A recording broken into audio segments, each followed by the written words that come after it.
All right, I've got a good one for everyone now. So I'm excited to bring to everyone this introduction video.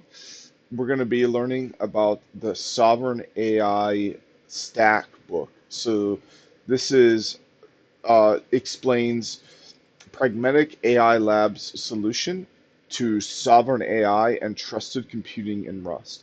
So people who are familiar with this channel might remember a prior series I did. So let me go and look at that. If I go, oh, 1490, it looks great. Thanks everyone for subscribing. It keeps me going. So let's look at the playlists and then try to find the DevOps for Python for DevOps playlist that I did before. It's going to be buried. Ah, here it is. So I did lots of videos. I read this whole book front to back. I really made it an effort to do that. So there's a 16 chapter book. I did it in uh, eight different. Oh, I did each chapter in multiple parts. So I made 97 videos reading this book all the way through front to back, and there were mixed reviews. I think there were like four different authors that wrote this book. So some sections of the book I liked better than others. Two of the authors I really liked. One was Matt Harrison, and he is a Python author. He writes books on Python. So yeah, here's Matt Harrison. So he writes books on Python. But the other author I really liked was Noah Gift. I really, and I've been following Noah Gift since. I'm connected to him on LinkedIn, and I've learned more about him since. And just everything this man says, I'm just like, wow, like that is the way to go, pretty much. So he is an executive in residence at Duke, so he's a university professor at Duke University. He's a consultant and author. He is a big player in cloud computing, big data, DevOps, and MLOps. So all the good stuff. I've talked about on this channel a lot how I feel like I've been trapped or kind of left behind in traditional networking. So this guy is at the forefront of the new the the non-legacy forms of networking. So yeah, and you can see like everything he does is like he has his resume as a resume in a timeline format. And I think that's so cool. So it's like as I was researching this guy, like everything he's doing, I keep thinking to myself, wow, that's so cool. I think that's so cool. So he has kind of a YouTube channel like I have where it's really not optimized for anything but going through information. And then he has Pragmatic AI Labs as his like product offering. But he's working on he posted on his LinkedIn that he's working on a new book, so he's got it for free up on his GitHub. It is a work in progress, so we can see the actual book portion. If we go down to chapter 16, we can see the chapter is under development. So the actual book portion, it looks like it's very far from finished, but the this part here looks more complete if we go down to source, and then that was chapter 16. So let's go to chapter 16 in the source. Ah, okay, so same thing. It's under development. Okay, so might be a bit early to get all the way through this book, but I did want to at least start it, or at the very least make a playlist and a introduction video for it. So I'm just going to read the introduction section here, and then I'll work through this video, but we might through this book, but we might have to stop it early because the book's not written yet. But I'll include these two links. It's really important. I'll include this biography of Noah Gift, and maybe I'll include the Pragmatic AI Labs. Yeah, I'll include that as well. Okay, so there we go. I'll give these four links on this video, and I'll try to get through the introduction. So, introduction, code is the way. Welcome to the Sovereign AI Stack Book, a code-first guide to building EU-compliant AI systems using the complete Pragmatic AI Labs tool change. So this is the other thing that really drew me to this book. The fact that the AI systems would be EU compliant means that they would, this means a lot. So the EU has adopted a bit of a different approach from the United States regarding AI. United States is like the wild, wild west. Anything goes. Doesn't matter. And the EU is kind of, you can't. They're more serious about safety, consumer protection, things like that. So I think there's a middle ground to be had. So my personal opinion right now, and opinions are on my own, not reflective of an employer or anything, is that there's a middle ground. It's important for it to be safe, but I guess you could call me an accelerationist. I don't know. I'm definitely not a doomer, but this is the other thing that draws me to this book is the EU AI Act aims to ensure that AI systems are human-centric, trustworthy, and safe, with a particular emphasis to the impacts of health, safety, and fundamental human, I would guess that would say rights. Yeah, human rights. So I 100% agree with that. I want my usage of AI to be like that, whether I'm in a place that makes that the law or not.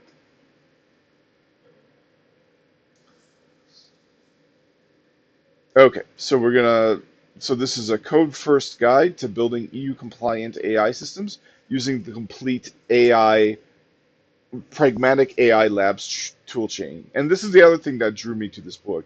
As I said, everything I read from Noah Gift, I'm like, yeah, that makes sense. Like, you know, so this is so his way of doing things. I'm really interested in. So two, that's why I'm yeah. So the three main reasons I'm reading this book is one, it's a sovereign AI stack, so I'm really serious about that. Eventually I do want to be able to detach from just being a OpenAI subscriber and that's it, or something like that. I do want to create evaluation pipelines and look at answers that come out of OpenAI and compare them to answers I get, uh, for example, through my Sovereign AI stack, through other subscriptions. I'm a subscriber to Copilot for $10 a month, and just go with the best answer, especially in light of the safety restrictions that OpenAI has added, which, in my opinion, they're just not equipped to do right because they have to appeal to kind of the lowest common denominator. So I think they're basically just never going to get safety right because basically they're just going to tell people not to do anything that carries a level of risk that in my opinion most people should be willing to Except, like a clear example of it is like intermittent fasting to lose weight or something like that. I think if you're, especially if you're obese, a strategy, a sane strategy like fasting, in my opinion, makes sense. But I don't think the AI would ever tell you to do that. It would tell you to just keep eating. It would tell you to count your calories, um, and probably not give you any more advice than that. I don't know. That's been my experience with the AIs. It's just it is absolutely. It won't even tell you how to get a better example. How do I get here? Let's do this. So we'll go to auto. We'll say how do I start? How do I get on a GLP-1?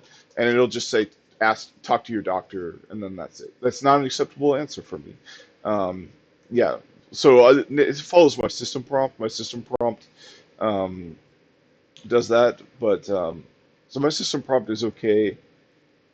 So okay, so actually it's pretty good. It's pretty good. So it determines and this is all because of my system prompt. So determines my eligibility, and it is, I'm not saying get on a GLP-1 anyway, anyhow, if you're obese. You definitely do need to go through a reputable supplier, and I'm way off track here. Sorry for that. But I'm just trying to do an example of why you might need to create your own sovereign AI. And I'm kind of owning myself, unfortunately, because this is a really good response. You do want to get the GLP-1 through a reputable supplier, otherwise you could get a substance that doesn't contain GLP-1 that is dangerous, that even if it does contain GLP-1, it's not safely handled, and GLP-1 is an injectable, so you could needle safety is really important. So this is actually a very good answer. Yeah. So and it's not as simple as see your doctor. It's uh yeah, see your PCP first, and my PCP will try to get me on a GLP-1. But if yours won't, you can see a specialized obesity medicine doctor. So this is a great response. So I kind of owned myself there. But yeah, so I mean, you got to be careful with the AIs. The AI is gonna respond the way you have your system prompt set up. It's gonna respond to its own system prompt. But the real power of AI in this day and age is not something like that. How do I get on a GLP-1? The real power are like local AIs and micro AIs, in my opinion. So like, building my website, like lab.grandposh.com, building, things like that. I can set it up like I just got the voicing to work there. So like, putting AIs on remote systems, like also having like micro AIs. So like a good use example would be like your phone, getting an AI on your phone, um, to like optimize it. So like AI is not a kind of one size fits all thing. So like just learning how to use AIs in different kinds of tool chains, sovereign, so that you keep your data, um, EU compliant, so that there's some kinds of at least attempt of safety and consumer protection in it. It's just I, yeah. So the core principle is show, don't tell. This book documents working code. Every claim is verifiable. That's another reason I'm reading this is, um, obviously my own materials are kind of leave a lot to be desired. So I just want to learn from people that I respect and trust to do better in my own materials. All right, so we're going to start. We're going to clone the book. So I'm going to open the terminal. There we go. Switch to the open a Windows subsystem for Linux. Switch to my E drive, which is my 4 terabyte thumb drive. Clone the repo. All right, and then change directory into the repo. All right, and then we're gonna verify everything. So we're gonna do make test. All examples compile and pass. So this is another thing. This is something the author is really all about is test-driven development. So everything he does comes with a test. So if we don't see 20 tests pass, then we're not ready to. Then then we know right away. And I'm not sure why 20. There are 23 chapters, so oh, perhaps it is 23 because it says 20 plus. So now it's using a make file, and this is something I typically don't do is that I don't do is use make files. So this is another reason why this appeals to me. I don't even know what a make file is. Let's get some information about it from ChatGPT. So I've been using the term makefile. Do you know what that means? Is that an appropriate term to use? Absolutely. Makefile is a very common and appropriate term to use in the context of software development. A makefile is basically a file that contains a set of instructions for the make build automation tool. It's often used to compile and manage projects, especially in C or C++ or other compiled languages, though it can be used for other tasks too. So, you're definitely using the right term. Tell me more about the make build automation tool. Sure. The Make tool is basically a classic and widely used utility that helps you automate the process of building and managing projects. It's been around for decades and it's kind of a staple in the software development world. Here's how it works in a nutshell. We'll write a make file, which lists rules about how to build your program. Each rule specifies a target, like an executable file, the dependencies that target needs, and the commands to run to produce it. When you run make, it reads the make file, figures out which parts of your project are out of date, and only rebuilds what's necessary. This makes compiling large projects more efficient and saves you from having to manually recompile everything each time you make a small change. In short, Make is a powerful little helper that automates the build process and is super handy for developers.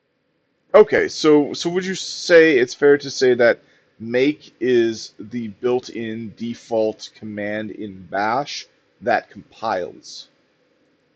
Yeah, I'd say that's a fair generalization. Basically, Make is a super common tool that you'll find pre-installed on many Unix-like systems, including those that use Bash. It's not technically a part of Bash itself, but it's definitely one of those standard command line tools that you use right alongside it. So when you're working in a Bash environment and you need to compile something, Make is kind of the go-to tool.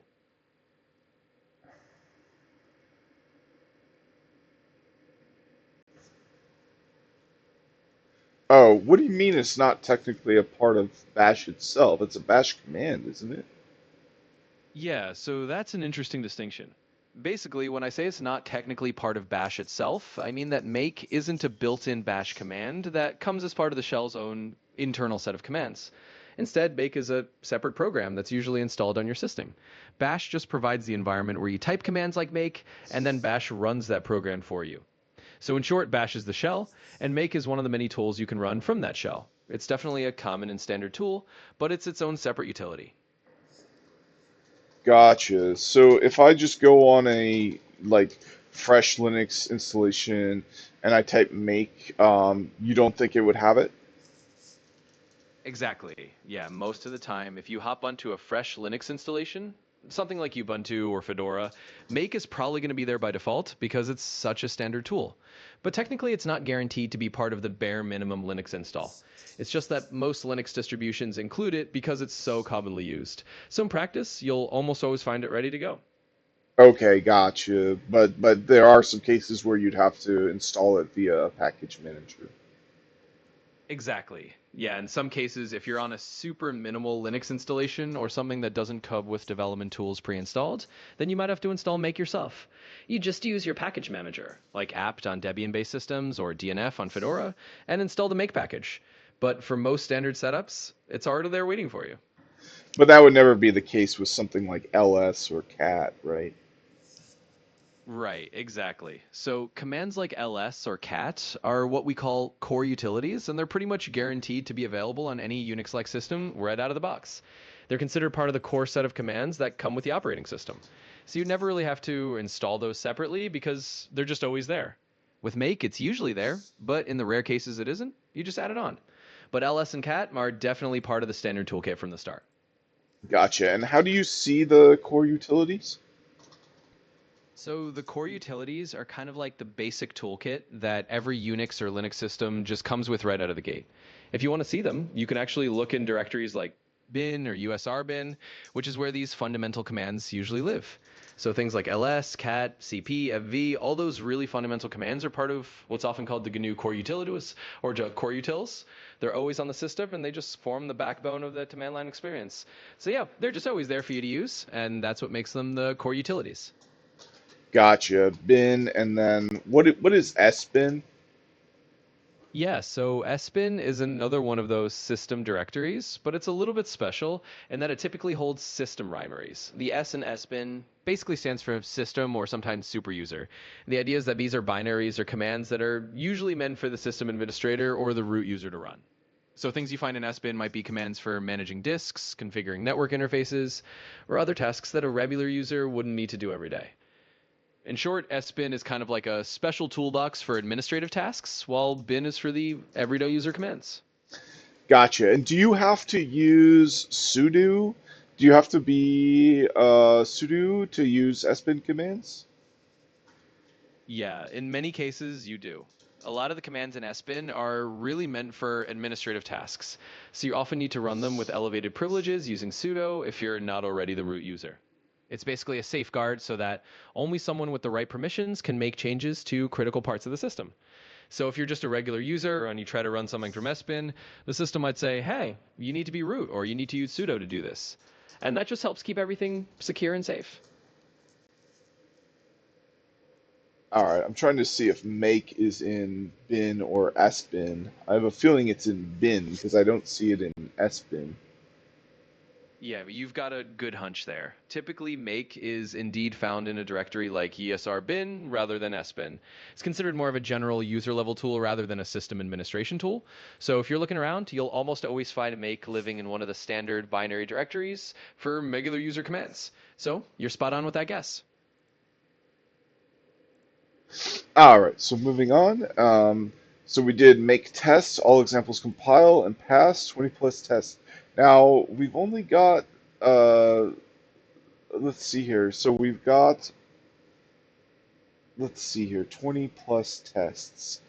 All fast tests pass. Let's see what the AI has to say about this. Because the thing is, we get a very easy prompt as a result of what the author's saying here too. So we're going to go like that. Then we're going to go like this. We're going to say like that, and then we're going to say um, this book. So code principle shouldn't tell every claim is verifiable. So if make test passes, this claims are true. If not, file an issue. Okay, so we might have to file an issue. That's another thing, reason why I want to do this, because I'm being involved in the making of this book is something I'm interested in. So if make test passes, this okay.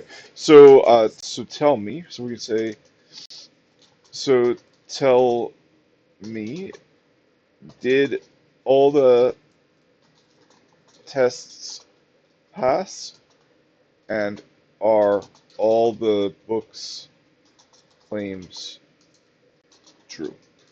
And I'm using auto mode, so we'll see. Okay, so it did switch to thinking. Auto mode automatically switches between instant and thinking. Um, So, so that does not logically prove in an absolute sense. It just means everything the authors chose to encode as tests held up in my environment on this run. Yeah, of course. So, um, okay. Uh, so here's what your successful run actually supports. All the coded examples build and run in your environments. All the properties the authors chose to test, determinism, correctness of toy models, GPU versus CPU comparison logic, BFT toy model behavior held under those tests.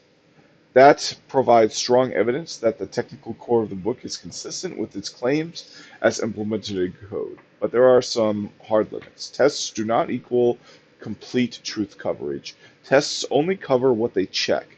If the book makes a conceptual, performance, or ecosystem claim that isn't encoded in a test, your make test run says nothing about it. So we're going to keep an eye out for these claims.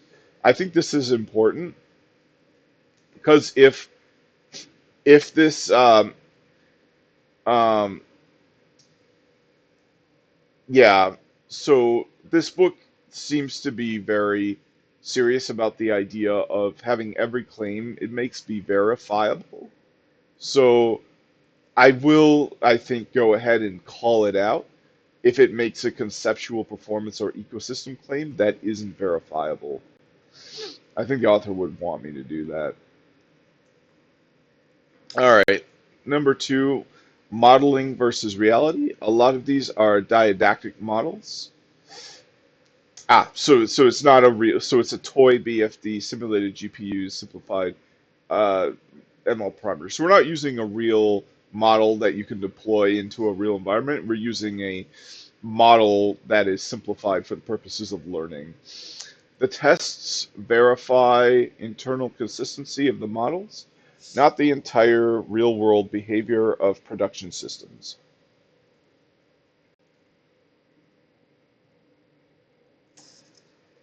And that's a big one because this is why you need, hopefully we'll learn about an evaluation pipeline in this book. That because that would be awesome. Let's see. Um, let's ask. Do you think I'll learn about Do you think I will, as part of working through this book, learn about evaluation pipelines?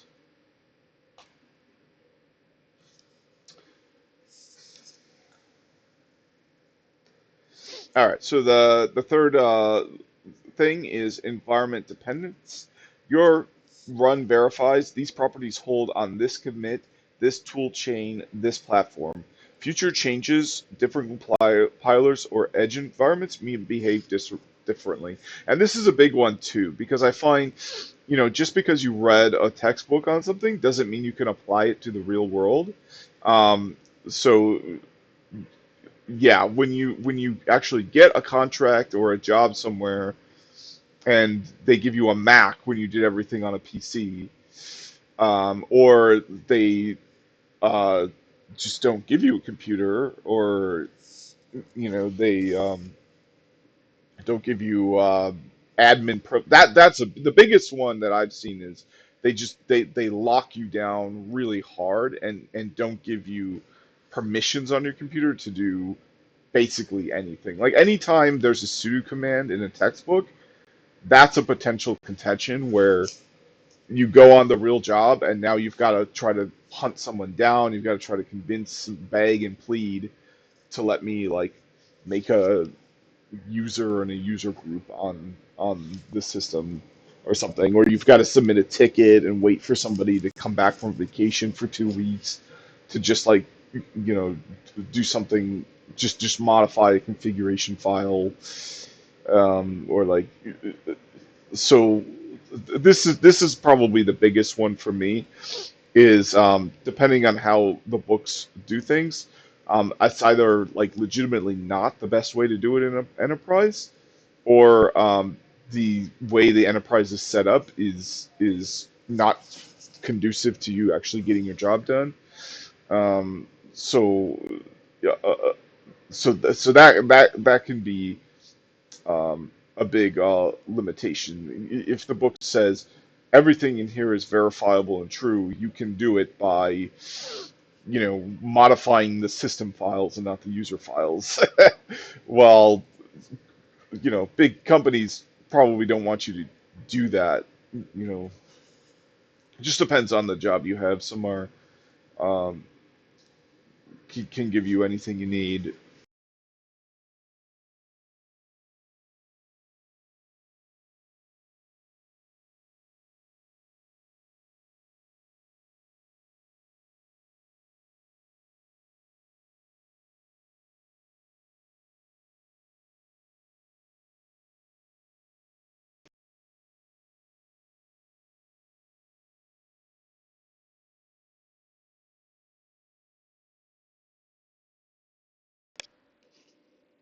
All right, so I had to change my batteries quick. Everything should be good.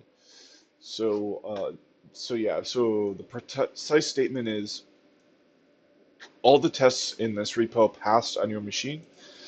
So all of the tested claims and examples are currently self-consistent and behaving as the authors assert. That's strong evidence, but not a mathematical proof that the book is technically sound. And I'll take it. A lot of books don't even have that. If you want to push further, the next paranoid step, engineer steps would be skim the test directory, see exactly what they're asserting, and we can do that. That would be pretty easy. So now that I've got it set up, well, let's finish all of the commands first. Yeah, so we're gonna do um, yeah. So all examples compile and pass. Um, Now we're gonna do this. So run chapter 1 example, chapter 3, chapter 5, and we can run. So we'll just go step by step and do each of these. Running chapter 1 example, hello sovereigns. Might take a bit of time.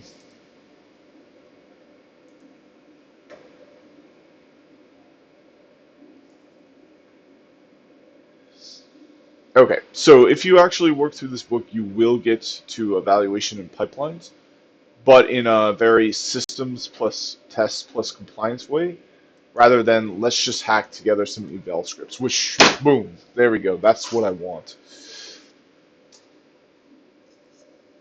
Okay, so we'll get to that in chapters 12, and also, oh, look, part 3 is all about machine learning pipelines. Perfect. Okay, yeah. So I'm excited about this. What makes this book different? Metrics over objectives. Vaporware. It doesn't have any vaporware. Our tensor library is blazing fast. This is what books with vaporware would say. They don't specify which tensor library they're using, and they don't specify what blazing fast means. If you go back in the 90s and get a Pentium 2, you would have a blazing fast computer. If you had one today, you would not, but all the marketing for the computer would probably still say that it's blazing fast. So this book specifies the library. It's TRUENO is the tensor library, and then it's also a rapper and singer.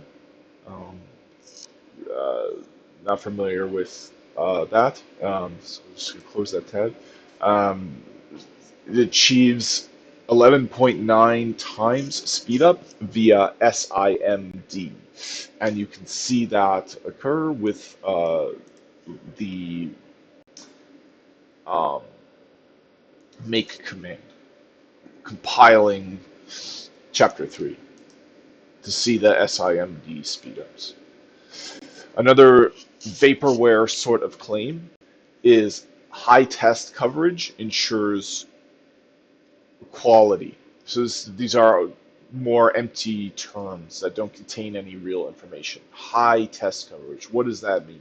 Does that mean that 51% of your code base is tested? Does it mean 99%? What does it mean by high test coverage? The other thing that really has no meaning and is kind of a hand wavy vaporware, just smoke and no fire sort of statement is ensures quality. What does it mean for a code to be of high quality? So this book says 95.3% line coverage is high test coverage. For each line of code you have, say you have 100 lines, this book will cover over 95 of those lines. So in total, however many lines there are in this book, say there's 100, this book will cover more than 95. Then, as far as what is quality, 82% munition score.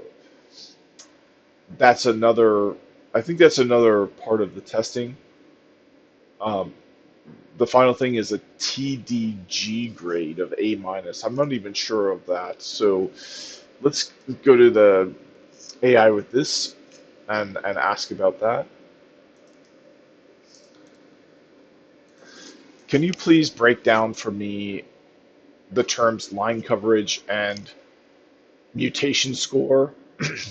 I've heard of mutation testing, but I also want you to break down TDG grade. And specifically, what I want you to do is so that vaporware command says high test coverage ensures quality. So which of those uh, claims, line coverage, mutation test, TDG grade are part of high test coverage, and which are part of ensuring quality, and why? And why? Okay, there we go. So the next thing that makes the book different is brutal honesty. We show failures, not just successes. Chapter 3 demonstrates when GPU is 65 times slower than CPU. Interesting. Okay. PCIe overhead because you have to put the GPU in a PCIe slot on your motherboard. So the GPU goes in, or sorry, the CPU goes in a CPU slot. So although the GPUs have more capability these days than the CPUs, the way you connect the GPU to your motherboard is less efficient than the way you connect CPUs, which begs the question, why not create GPUs that slot in the way CPUs do? So let's ask it to the AI.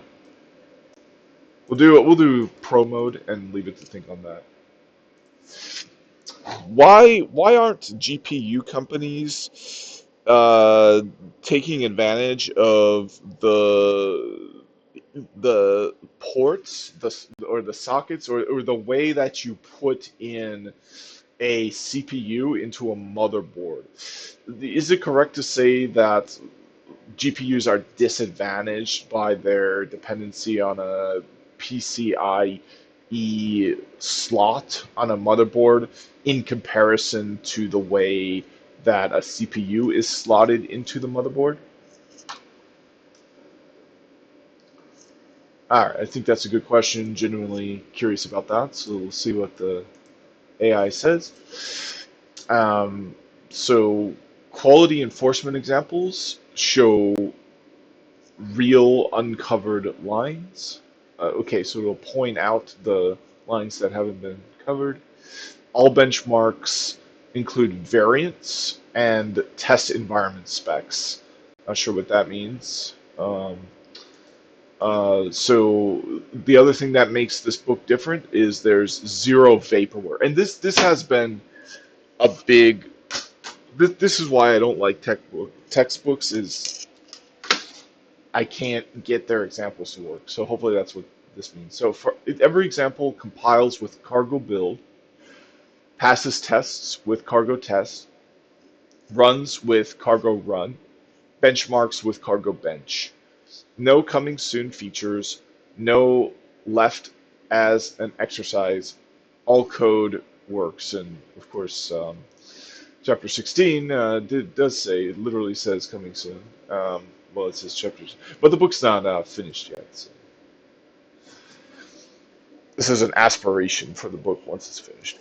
So the fourth thing that sets this book apart from other books is scientific reproducibility, following academic standards, test environment documentation, hardware specs, software versions, date measured, statistical rigor, criterion benchmarks with 100 plus runs, variance tolerance, plus or minus 5% acceptable variance documented. I'm curious what variance is. Um, Probably figure that out. What is variance? What is variance tolerance? Okay, so reproducibility protocol. Get clone, make test, validates all claims. So next part is the book structure.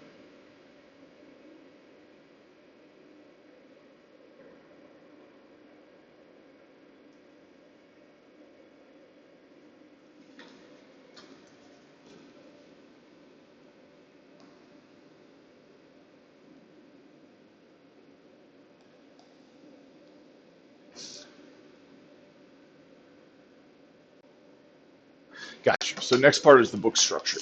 So we'll try to get through this whole introduction. I might need to end earlier. Let's go back to some of the good questions asked to ChatGPT. So here's a clean breakdown. We're going to learn about these test coverage terms in depth. So line coverage, what is that? Line coverage is the percentage of executable lines of code that were executed at least once during tests. Uh, so not counting the comments. For example, if a module has 100 executable lines and your test suite executes 95 of them, then you get 95% line coverage. What line coverage is part of? High test coverage. It is literally the definition of test coverage. Okay, so test coverage doesn't include extra features aside from that, as far as I know. What line coverage is not. It does not prove the code is correct. It does not prove logic branches behaved correctly. It does not catch missing assertions. Why it matters. Line coverage tells you how much code is touched, not whether tests are good. Number two, mutation score. What it is. Definition. Mutation testing introduces small controlled bugs, mutations, into your code. For example, change an equal sign, or sorry, a greater than sign to a less than sign, a plus sign to a minus sign, or remove a condition. Then it runs the tests. If the test fails, mutation is killed. Good. If the test passed, mutation survived.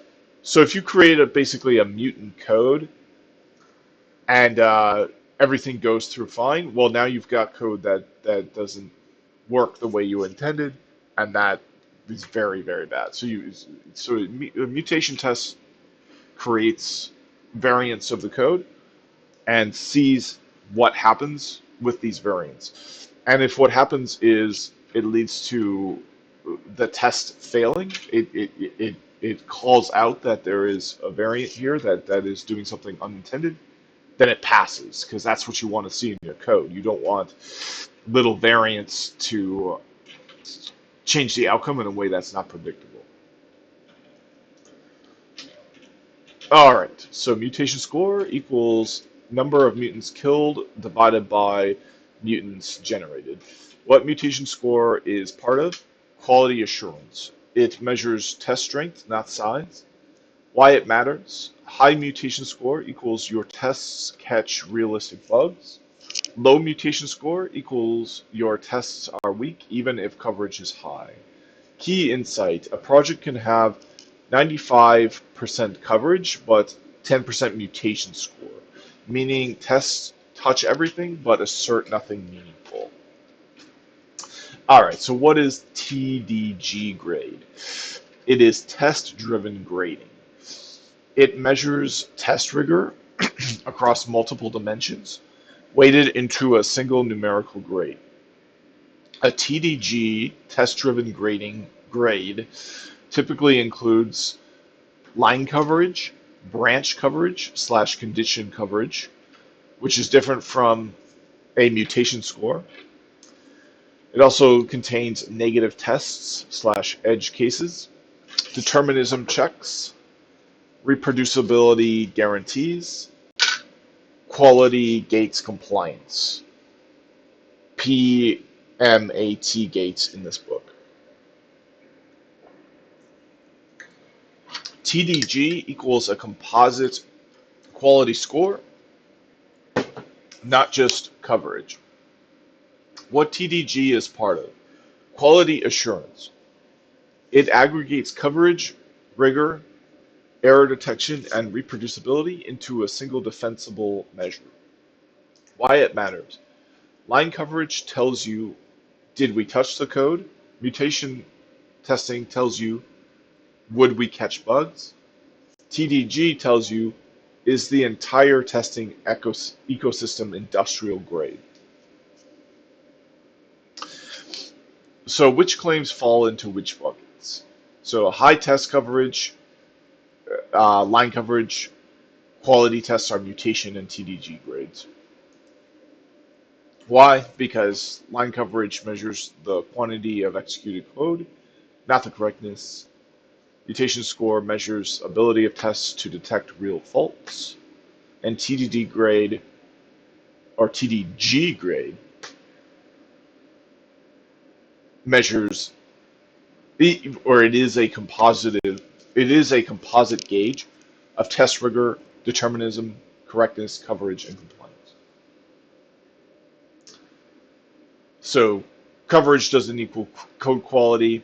Just because you're testing all the lines of code does not mean that you're catching bugs associated with those lines of code. It just means you're seeing whether they run or not. But whether they run or not, another thing you care about is whether they do what you intended. All right, so what is variance? What is variance tolerance? I'm curious about that. I don't know what that is. So variance is how far the values in a data set spread out from their mean. So there's a mathematical uh, equation associated with variance. And one of the things I like to do when it comes to looking like this is just put it in plain English. I feel like that's usually quite possible with just about every mathematical formula out there. And it just kind of sometimes just looking at these symbols, the symbols are shorthand, right? So if you don't understand the longhand, you've got no chance of understanding the shorthand. Rewrite this into plain and simple English, please. All right, there we go. So, okay, so high variance means your values fluctuate widely. Low variance means values stay close together. In software slash ML context, variance is the spread of results across repeated runs. So an example would be changing the temperature on an LLM. We've learned about that in many prior videos. An LLM with a high temperature 1.0 produces wildly different outputs, high variance, so it'll give you more unpredictable, wild responses. It'll choose more low probability words. An LLM with temperature of 0.0 produces nearly identical outputs. So if you're doing it for configuration, you want a low temperature. In deterministic systems, Rust ML in this book, Variance should be almost zero. Yep. So any system you want. So if you're doing creative writing, you want a high temperature. But if you're doing systems engineering, network engineering, any kind of engineering, pretty much, you want zero variance, or as close to zero as you can get. So this is why we're testing variance tolerance. Variance tolerance is how much variation you allow before considering a result wrong or failing. So if the output varies by more than X, we fail the test. Tolerance equals max allowed deviation from expected value. So we need it because floating point math introduces tiny differences. Tests must tolerate small drift. Um, and that's because of rounding, and also significant digits. GPU versus CPU may differ, but small variations should still be considered correct. So even if you don't get an exact answer from using your GPU versus your CPU, you should basically define a ballpark and accept answers that are within the ballpark. Because just by their nature, they'll never give you the exact answer each time, the exact same value. So you need to allow for some variance, but not too much. Stochastic algorithms, for example, sampling, must allow controlled randomness. Variance tolerance prevents false test failures when differences are mathematically insignificant. So an analogy here, variance equals how much do the results wiggle. Variance tolerance equals how much wiggle is acceptable before I call it a bug.